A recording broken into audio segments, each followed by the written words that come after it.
I look like a pumpkin. Do I look like a pumpkin?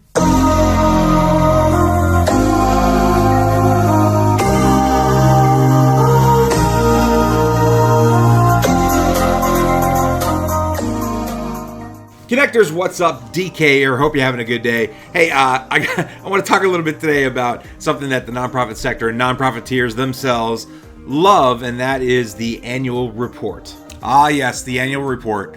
The yearly exercise in futility. So the question comes to me all the time, DK, should we do an annual report? No, you shouldn't. Well, it's no, but kind of no. It's what? Hang on a second. This is what I mean. Historically speaking, the annual report is just that. It's just an update as to all the wonderful things that an organization did throughout the course of the year and gives a one-stop shop for people to find out information about the organization and what they've done programmatically. But there's one small problem with this. Nobody reads them. It's probably unfair to say nobody reads them, but not many people read them.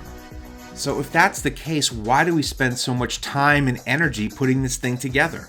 My friend Chad Barger had an interesting blog article on this recently, and I'll put a link to it in the doobly-doo below. But there's this myth within the sector that each year you have to put together this beautiful 4-color gloss massive report. It's done in like a 10-point font that just you shove all your information you possibly can and amazing pictures and graphs and charts and all this stuff, and to produce this wonderful piece that, quite frankly, gets minimal use, especially in this day and age, and we still do it. So why? Well, firstly, there's always we've always done it this way before, historical, this is tradition, blah, blah, blah, all that kind of nonsense with it. That's usually the largest reason. And the second one is there is a sense that if you don't do this, you're not giving proper information out to your donors and supporters and ambassadors and volunteers and staff members, and that, you just need to do it. Not even question it, just do it. Now, of course, if you've been following me for any length of time, you'll realize that just do it the way we've always been, tradition, all that stuff doesn't mean jack to me.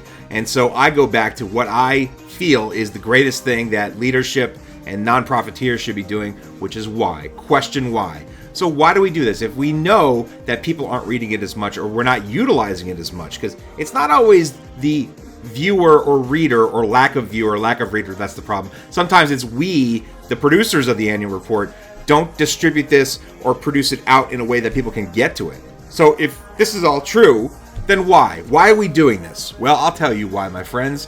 Because tradition matters more sometimes than practicality. And I'm here to tell you, nope, not anymore. You need to get your information out. I give you that. But you can find a different mechanism. You can find a different platform to put it out. My buddy Chad in the doobly-doo below, his link will tell you, put out a little index card, a small piece that just kind of gives the highlights, gives the stats and figures, and covers the bases of what an annual report should do. I would throw out a couple other things. How about something like this? Do a video presentation. You could throw up stats and figures on how things went and how successful things are, like, this is how successful I am. You could do things like that and just get the information out and put it in a delivery system that actually people will take in, will actually absorb and understand and follow through on being activated from it. So find a system that makes sense for you. Don't just blindly do something because you think that makes sense. Ask yourself, what is my outcome need for this? And most importantly, what is my audience and where are my audiences? Bottom line, speak to your audience and speak to them where they're at. If it's YouTube, if it's Twitter, if it's Facebook, if it's a face-to-face meeting, if it is an annual report, you can decide and say, no way, DK, man, I'm doing this annual report. This is what we do and this is how we do it. Good on you. But if you really look at it and you really are honest with yourself and maybe, ask and see how many people you know who's in the circles or sphere of influence or community that has actually looked at your annual report, you can find out just like that. It's a little thing we like to call focus grouping or asking. So don't fear, people. Do not fear changing up your style or your approach. Things like the annual report, though important to give everybody stats and figures on what's happening, should be something that you craft based on your values, your voice, your organization's understanding of what is the best delivery method that can give you that information. And ask your citizenry, ask your community, ask your stakeholders, what's the best way for me to project my information to you so you can take it, read it, absorb it, and share it? And if you find that out, there's your annual report. So guys, I'm going to leave it there. Thank you so much for hanging out with me again. I really do appreciate it. My name is DK, and I'm with Connect the Dots Movement. If you liked the video, share it around with your friends. Be sure you check it out right here, facebook.com/Connect the Dots Movement. We're also on Twitter if you want to, follow us and retweet and ask questions. You can ask questions on social media because I will do some Q&As here coming up. So you can ask questions at We Connect the Dots on Twitter, We Connect Dots.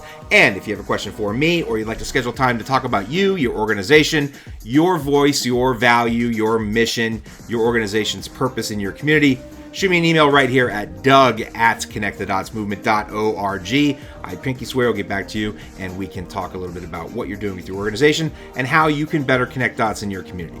So once again, I appreciate your time. Thank you so much for hanging out with me. I'm DK and you have just been connected. See you around.